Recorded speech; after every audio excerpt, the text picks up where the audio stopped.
এরপর যে খবর দিকে নজর রাখবো, সিপিএম এর পার্টি অফিসে আগুন লাগিয়ে দেওয়ার অভিযোগ তৃণমূলের বিরুদ্ধে।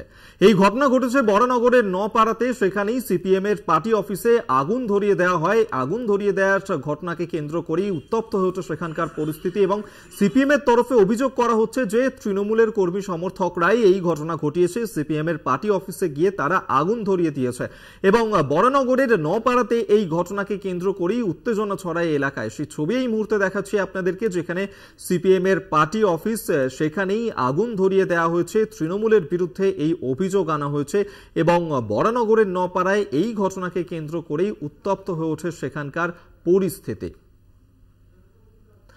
আমরা এই নিয়ে আরো বিস্তারিত জানবো। জয়ন্ত মজুমদার এই মুহূর্তে আমাদের সঙ্গে টেলিফোনে রয়েছেন প্রতিনিধি। জয়ন্ত, কি খবর রয়েছে? সিপিএম এর কি অভিযোগ? তাদের পার্টি অফিস পুড়িয়ে দেওয়ার অভিযোগ আনছেন তারা। দেখো, বরানগর পৌরসভার 18 নম্বর ওয়ার্ডে নপাড়া এলাকায় যে ঘটনাটি গতকাল রাত্রে ঘটেছে, স্বাভাবিকভাবে সিপিএম এর পার্টি অফিসে কেরোসিন তেল ঢেলে কেউ বা কারা আগুন লাগিয়ে দিয়েছে। এই ঘটনায় বরানগর উপনির্বাচনের সিপিআইএম এর প্রার্থী তন্ময় ভট্টাচার্য সকালবেলা ঘটনাস্থলে আসেন এবং খতিয়ে দেখেন।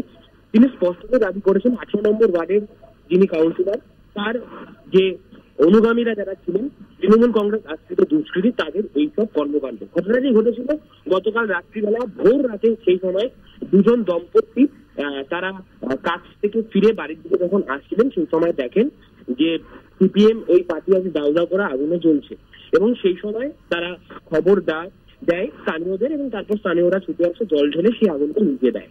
কিন্তু এই যে তৃণমূলের দিকে আঙুল তুলেছে তৃণমূলের যে কাউন্সিলর রয়েছে বরানগর পৌরসভার 18 নম্বর ওয়ার্ডে, তিনি সম্পূর্ণভাবে সেই অভিযোগকে মিথ্যে বলে প্রমাণিত করেছেন। তিনি বলেছেন যে এরকম কর্মকাণ্ড কখনোই চালায় না তৃণমূল কংগ্রেস, অর্থাৎ সিপিআইএম ভোটের আগে নিজেদের হাইলাইটে আসতে হবে, তাই এই ধরনের কর্মকাণ্ড করে প্রচারের আলোয় আলোকিত করার চেষ্টা করছেন নিজেদেরকে। এবং তিনি আরো বলেছেন, কটাক্ষ করেছেন যে এবার বরানগর থেকে 15% ভোট পাবে কিনা এই বিষয়ে যথেষ্ট সন্দেহ রয়েছে। তবে কে বা কারা আগুন লাগানো এই বিষয়ে কিন্তু ঘটনাস্থলে উপস্থিত হয়েছিলেন বরানগর থানার পুলিশ, কিন্তু সেখানে সিসিটিভি তারা সেভাবে কিছু পাইনি এবং সিসিটিভি ঘটনার তদন্ত শুরু হয়েছে। আপাতত ধন্যবাদ তোমায়। জয়ন্ত মজুমদার টেলিফোনে ছিলেন প্রতিনিধি।